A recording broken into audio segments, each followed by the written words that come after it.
Hola, ¿qué tal? ¿Cómo andan? Creo que volvemos a este lindo espacio que se creó el año pasado, en el marco de la pandemia, sobre la UNLALE, ¿sí? La idea es, bueno, hablar de libros, rápidamente, en un pequeño videíto hablar de libros. Yo les voy a hablar de tres libros, ¿sí? Tres libros, pero tres libros clásicos, tres libros clásicos y muy clásicos, como verán algunos de ellos, ¿sí? Pero que elegí esto por esta particularidad. Son libros clásicos, son obra de teatro, otros una novela, digamos, por decirlo hoy contemporáneamente, pero que tiene la particularidad de que más allá de lo que relata el libro, ¿sí? Está atrás de eso hay un trasfondo que es bien de época, ¿sí? Alguna problemática, algo que está por venir, que es bien de época, en términos sociales, políticos, digo, de la vida social, y que en definitiva el libro, el cuento, la narración, aparte de lo hermosa que es, ¿sí? En realidad está mencionando, como hace la literatura, con figuras, con formas, con palabras, está mencionando ese trasfondo, lo está queriendo hacer ver, ¿sí?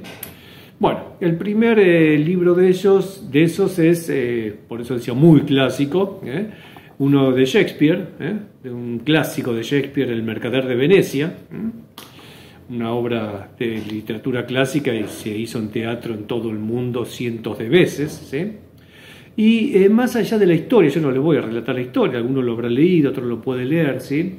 Más allá de la historia del Mercader de Venecia, lo que sucede y sobre todo el juicio que se va a desarrollar sobre la cuestión que trata la obra, pensemos que estamos allá lejos, hace tiempo, 4 siglos atrás, lo que está preanunciando esa narración a partir, reitero, del juicio que se le hace al mercader, etc., es la emergencia incipiente de dos cuestiones que de ahí en más van a situarse concretamente en el mundo.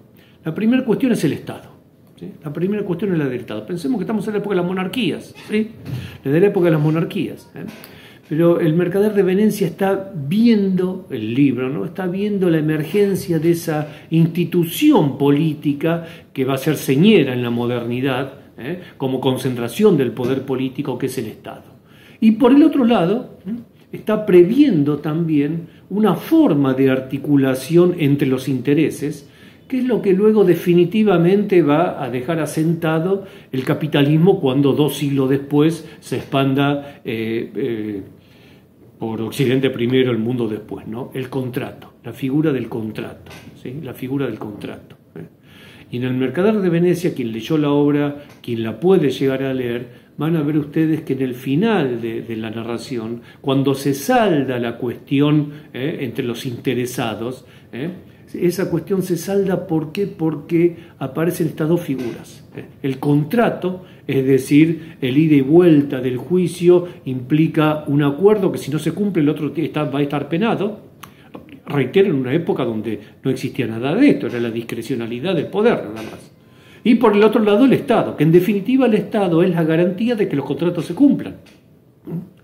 De la garantía. El contrato no es válido, es decir, no sirve como forma de articulación de intereses si no hay algo que lo haga garantizar, que lo haga justificar, ¿sí? Y ese es el Estado. Modernamente, o hace 2 siglos, es el Estado. Bueno, eso Shakespeare ya lo fue preanunciando antes que el Estado y el contrato sean las dos figuras, política y económica una, que suelden absolutamente los acuerdos o los desacuerdos sociales.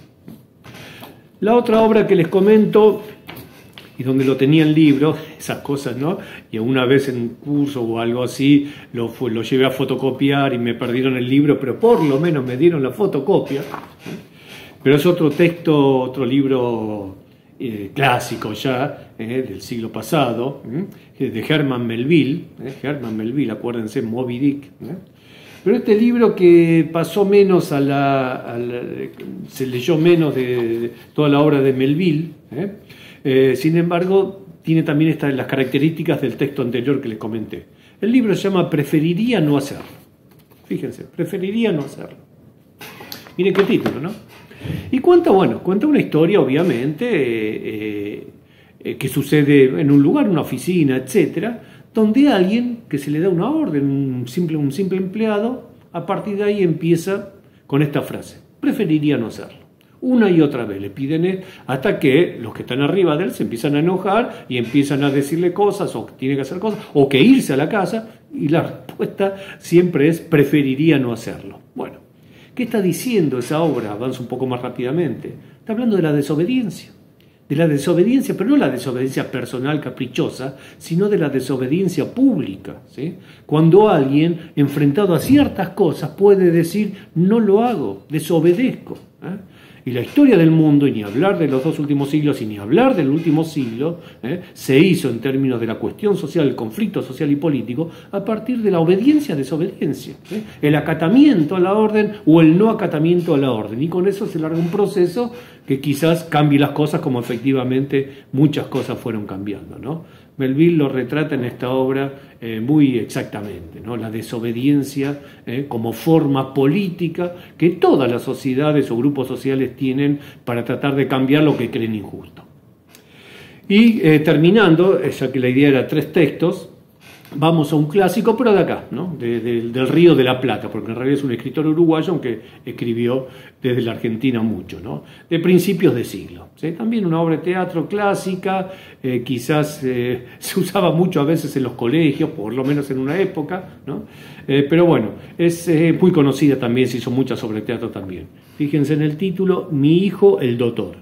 Mi hijo el doctor, de Florencio Sánchez, ¿sí?